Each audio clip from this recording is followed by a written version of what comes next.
comment on peut, à partir de l'équation d'une droite, trouver ou déterminer la table de valeurs qui nous permettra éventuellement de faire le graphique de cette droite-là ou de toute autre représentation graphique qu'on aurait besoin d'avoir, une fonction par exemple.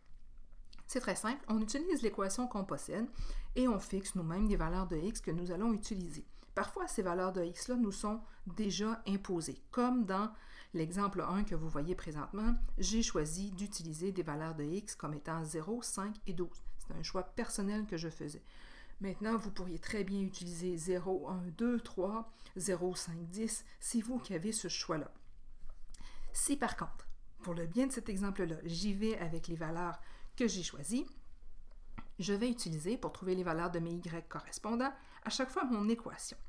Voici comment je fais le calcul. Pour trouver le y qui va aller ici, vis-à-vis du 0, je vais utiliser mon équation 2x plus 4, mais à l'intérieur de mon équation, je vais remplacer mon x par 0. Donc, sur la calculatrice, je vais faire 2 fois 0 plus 4.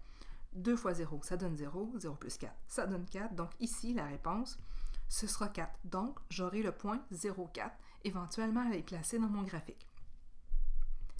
Pour aller trouver le y qui sera associé avec mon 5, je vais faire 2 fois 5 plus 4, puisqu'ici, on va aller placer toujours la valeur de notre x dans notre équation. 2x, ça signifie 2 fois x. Donc 2 fois 5, c'est 10, plus 4, 14. Et pour le dernier, vous avez compris, 2 fois 12 plus 4, 2 fois 12 plus 4, vous devriez obtenir comme moi 28.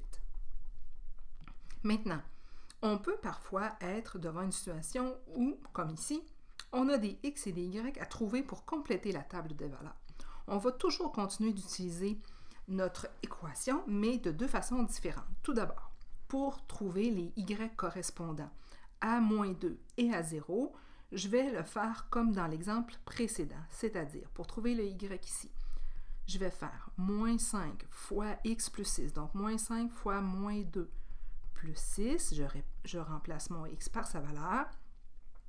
Ici, si vous effectuez ce calcul-là, vous allez obtenir 16. Puisque moins 5 fois moins 2, ça donne 10, 10 plus 6, 16. Pour celui-ci, le suivant, avec x qui vaut 0, je vais faire moins 5 fois 0 plus 6. Moins 5 fois 0, ça donne 0, 0 plus 6, 6, qui est en fait le point 0,6, donc l'ordonnée à l'origine de ma droite, puisque le petit b dans mon équation, on se rappelle, c'est l'ordonnée à l'origine de notre droite. Dans les deux cas suivants, par contre, et là je vais changer la couleur de mon écriture pour bien marquer la différence, je connais le y et non pas le x, donc je vais procéder un peu différemment. Dans l'équation de ma droite, je ne vais pas ici remplacer la valeur de mon x parce que je ne l'ai pas. Ce que j'ai, c'est la valeur de mon y. Donc, je vais écrire 1 en dessous du y et j'écris le restant de mon équation. Et là, je vais aller chercher la valeur du x correspondant à ça. Donc, je vais me débarrasser de mon plus 6 en faisant moins 6 des deux côtés. En faisant moins 6 des deux côtés, 1 moins 6, ça donne moins 5. Moins 5 est égal à moins 5x. Et je vais diviser par moins 5 des deux côtés pour obtenir la valeur de mon x, 1. Parce que moins 5 divisé par moins 5, ça donne 1. Ce qui me donne le point 1, 1. Pour le deuxième, je vais faire le calcul à côté. Donc, je réutilise l'équation de ma droite que je connais, mais je remplace cette fois-ci le y par moins 14. Et je vais m'organiser pour avoir mon x tout seul. Pour faire ça, le contraire de plus 6, c'est moins 6 des deux côtés. Donc, je vais avoir à droite moins 5x, qui est donc égal à moins 20. Ensuite, je vais diviser par négatif 5 des deux côtés, ce qui va me donner 4. Moins 20 divisé par moins 5, ça donne 4. Donc, j'ai le point 4 moins 14. J'espère que ça vous a aidé.